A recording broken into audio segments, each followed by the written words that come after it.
C'est à côté de l'Académie des Beaux-Arts, à Paris, que vit depuis plus de 30 ans Alfredo Arias. Ici, dans ce petit coin, que le plus parisien des Argentins écrit la plupart de ses créations ou adaptations.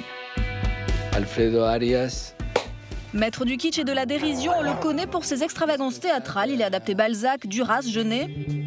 Impossible de tout citer, des Folies Bergères à l'opéra en passant par le théâtre. Il revient de Buenos Aires avec un double spectacle, hommage au music-hall et au cinéma argentin. Parmi toutes les perles cinématographiques de mon pays, il en est une, la Dame aux Camélias. La mujer de las Camélias. D'ailleurs, quand on lui parle de cinéma, il se souvient, tout petit en Argentine déjà. Un oncle à moi s'occupait des restaurants d'artistes et des techniciens du plus grand studio de l'Argentine, de Buenos Aires. Et j'allais avec ma grand-mère les visiter. Et on jouait avec les autres enfants dans cet espace fantomatique incroyable. Et je croyais que le cinéma était du théâtre et qu'il y avait des loupes géantes et qui agrandissaient les visages. Et en fait, quand j'étais enfant, j'attendais à la porte du théâtre et voir rentrer les artistes. C'est peut-être là qu'il faut aller chercher la fantaisie d'Alfredo Arias, mais peut-être aussi du côté d'une adolescence douloureuse dans un lycée militaire à Buenos Aires, imposé par ses parents. D'ailleurs, en sortant, il devient artiste et fonde le groupe C, entité culturelle qui sera bientôt la cible de la dictature qui couve dès 1968. Je me suis, si vous voulez, enrôlé dans un mouvement d'artistes et plasticiens qui a marqué l'histoire de l'Argentine. Il faut imaginer comme une sorte de Beaubourg.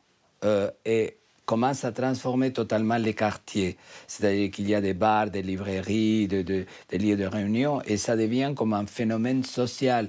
Et alors la police commence à attaquer de tous les côtés, c'est-à-dire qu'ils nous arrêtent inlassablement dans la rue. On a eu des policiers à l'intérieur des salles de répétition. Ils venaient nous chercher chez nous. Le dramaturge argentin Coppi, figure majeure du mouvement gay à l'époque, le fait venir en France pour monter une pièce sur Eva Perón. Tiens, Alfredo Arias, vous vous souvenez de votre arrivée à Paris en 1970 ? J'ai beaucoup pleuré.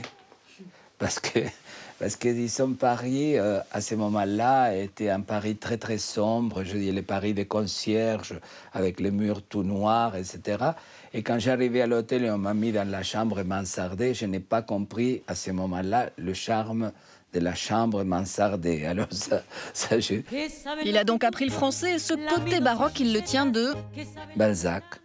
Je pense que tous les secrets de cette société, il les raconte parfaitement bien et pour moi, c'est une clé pour pouvoir comprendre. Les accessoires de ces spectacles sont religieusement mis en valeur, comme dans un musée. Il n'hésite pas à se travestir, à utiliser des masques dans ses pièces de théâtre. Comment il le voit d'ailleurs, le théâtre contemporain aujourd'hui ? Une femme avec une très belle robe m'a embrassé sur les 2 joues. Aujourd'hui, je trouve que malheureusement, le public est devenu trop timide. Je me souviens quand on a commencé, par exemple, avec le langage des copies, ou même les choses que j'ai fait, on était capable de faire et de dire des choses énormes. Et aujourd'hui, on a l'impression qu'on doit plier parce que des choses, même banales, arrivent à offenser les gens. Et ça, c'est regrettable.